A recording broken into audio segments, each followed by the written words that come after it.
Hello students, let us continue practice set 4.3 question number 3. If 3a plus 7b upon 3a minus 7b is equal to 4 upon 3, then find the value of 3a square minus 7b square upon 3a square plus 7b square.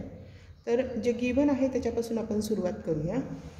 आपल्याला असं दिलेलं आहे 3a plus 7b upon 3a minus 7b is equal to 4 upon 3. It is given. आता याच्यावर already कॉम्पोनेंटो dividendo use केलेला आहे आणि म्हणून आपल्याला सिंपल a अपॉन b हा रेशिओ मिळवण्यासाठी आपण परत याच्यावर कॉम्पोनेंटो डिव्हिडेंडो यूज करूया. Therefore by componendo डिव्हिडेंडो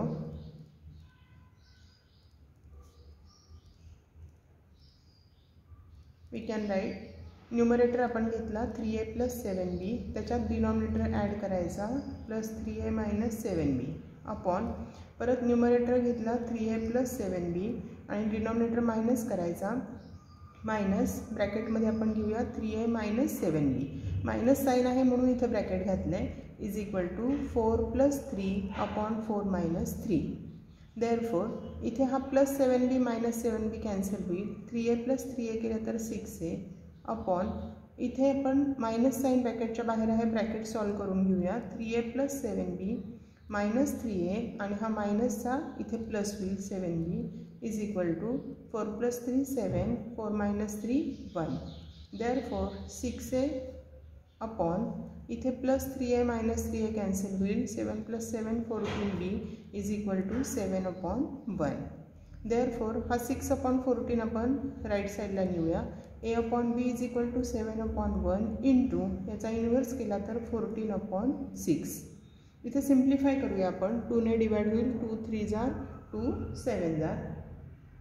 therefore a upon b is equal to 7 7 जार 49 अपॉन 3. आता जे फाइंड करायचं त्याच्यामध्ये a चा स्क्वेअर आहे आणि b चा पण स्क्वेअर आहे म्हणून आपण या दोन्ही साईडचा स्क्वेअर करून घेऊया. So squaring both sides. Left साइडचा स्क्वेअर केला तर आपल्याला मिळेल a square upon b square is equal to इथे 49 अपॉन 49चा स्क्वेअर आणि अपॉन 3 स्क्वेअर असं मिळेल. Therefore a square upon b square is equal to 49चा स्क्वेअर तुम्ही केला 49 इंटू 49 तर आपल्याला 2401 हा नंबर मिळतो आणि अपॉन 3चा स्क्वेअर 9 येतो. आता याच्यामध्ये जे फाइंड करायचं त्याच्यात a स्क्वेअरला 3 ने मल्टिप्लाय केले आणि b स्क्वेअरला 7 ने मल्टिप्लाय केले म्हणजे वरती 3 आणि खाली 7 म्हणजे 3 अपॉन 7 ने आपल्याला मल्टिप्लाय करायला लागेल. So multiplying both sides by 3 upon 7. Therefore 3 upon 7 into a square upon b square is equal to 3 upon 7 into 2401 upon 9.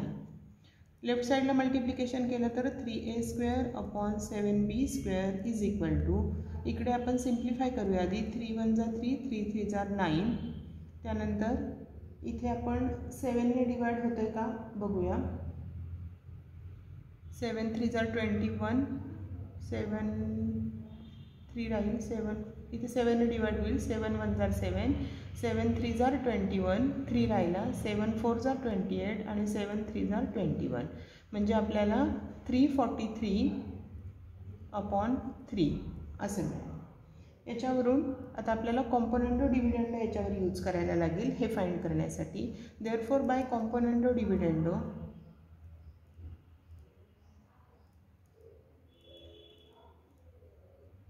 Left साइडला आपण यूज केलं तर आपल्याला असं मिळेल 3a square plus 7b square upon 3a square minus 7b square is equal to 343 plus 3 upon 343 minus 3. Therefore 3a square plus 7b square upon 3a square minus 7b square is equal to 346 upon 340.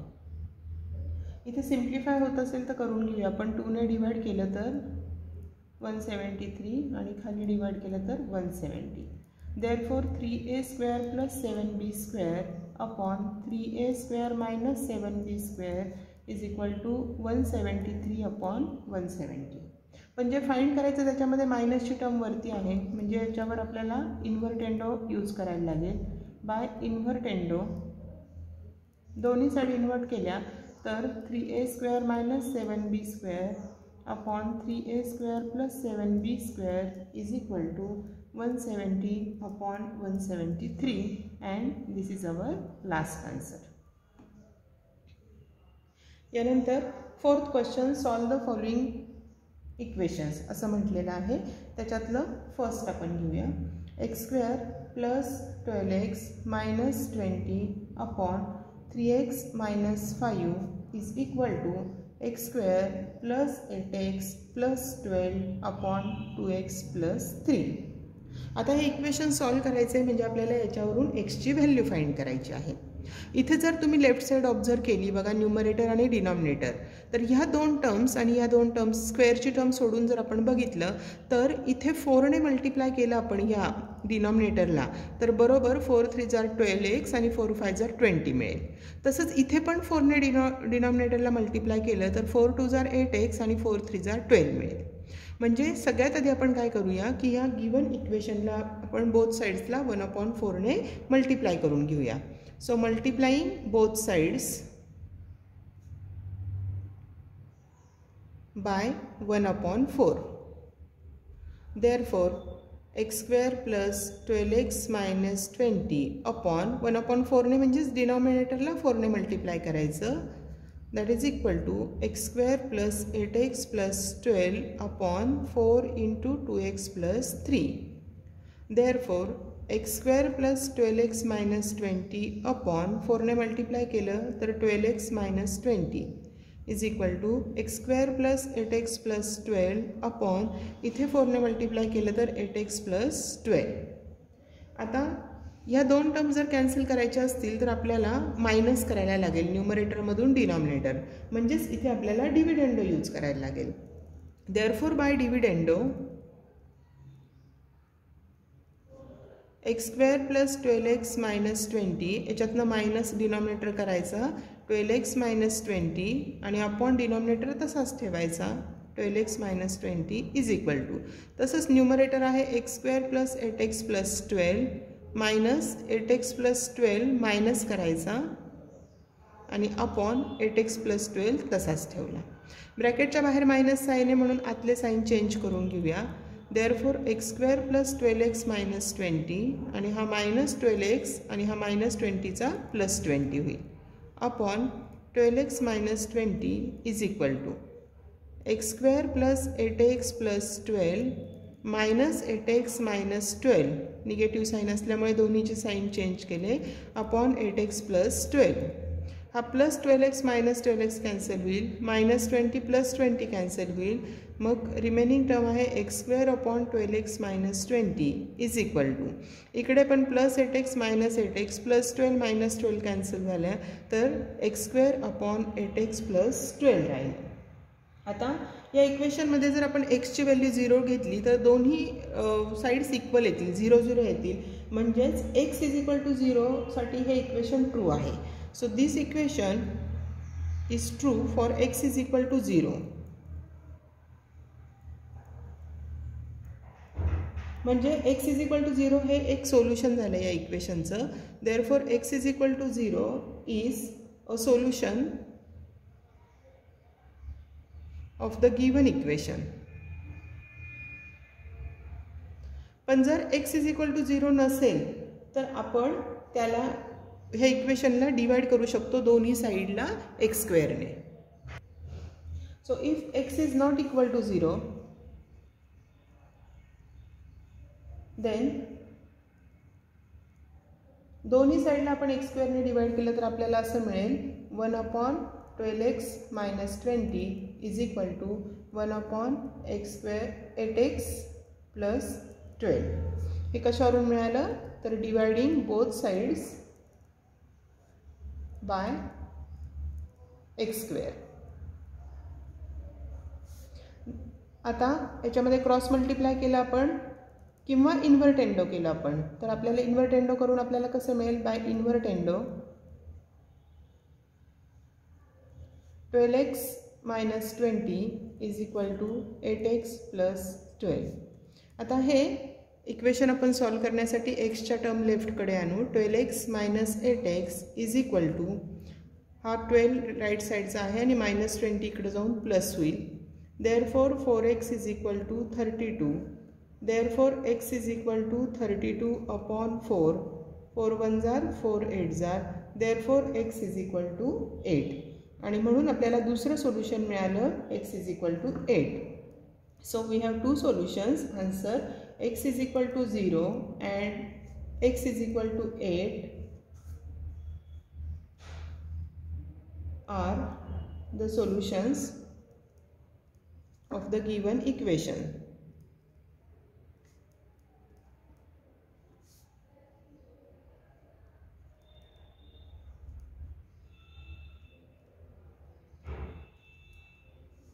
त्यानंतर यातलंच आता second question बघूया आपण. 10x square plus 15x plus 63 upon 5x square minus 25x plus 12 is equal to 2x plus 3 upon x minus 5. आता ह्याच्यामध्ये आपण आधी काय करूया, ह्या जे इकडे कशी स्क्वेअरची टर्म न्यूमरेटरला आहे तशीच ही स्क्वेअरची टर्म इकडे नेऊया न्यूमरेटरला. म्हणजे याच्यावर आधी आपण अल्टरनेंडो यूज करू. So by alternendo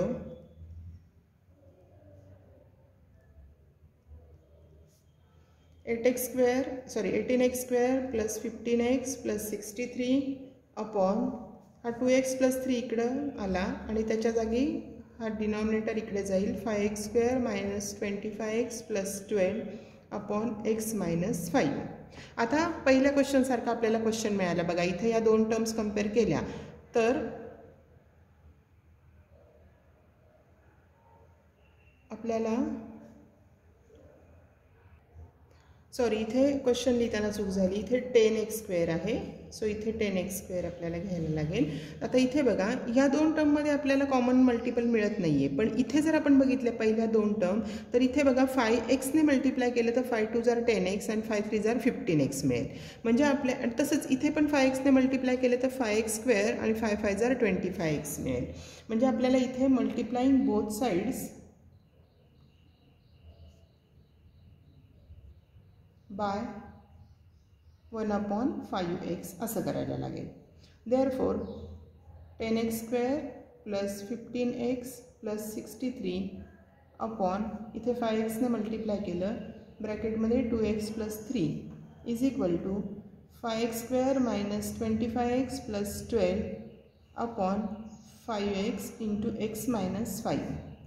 therefore 10x square plus 15x plus 63 upon इथे आपण मल्टिप्लाय केलं 5 2s are 10x square plus 5 3s are 15x is equal to 5x square minus 25x plus 12 upon 5x into x केलं तर 5x square minus 5 5s are 25x.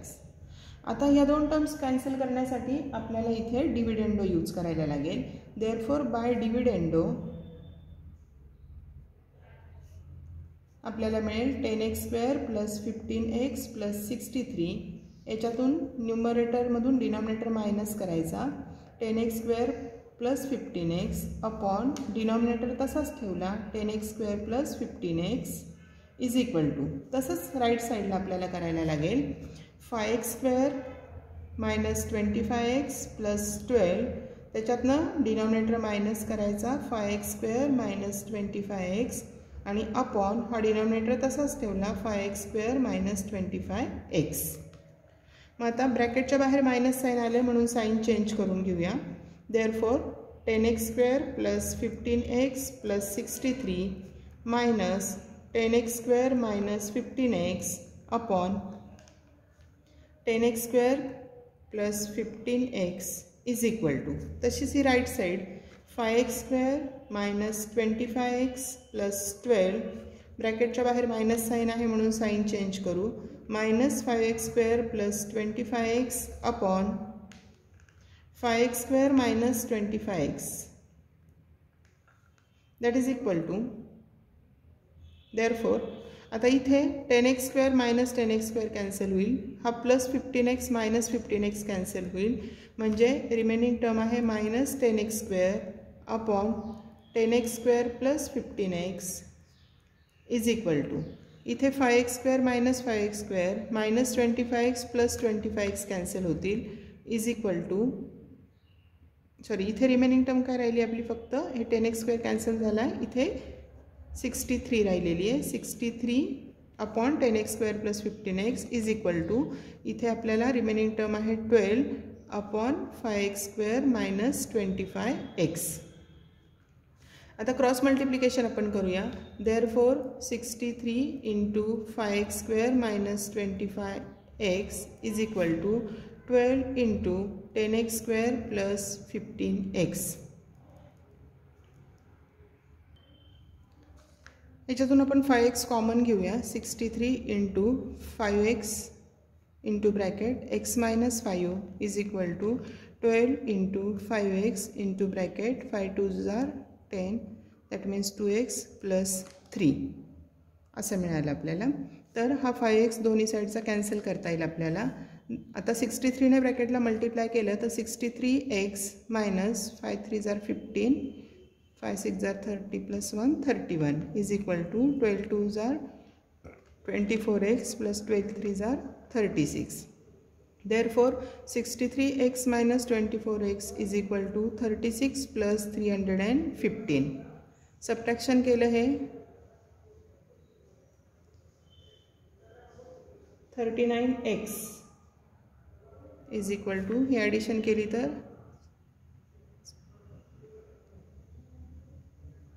351.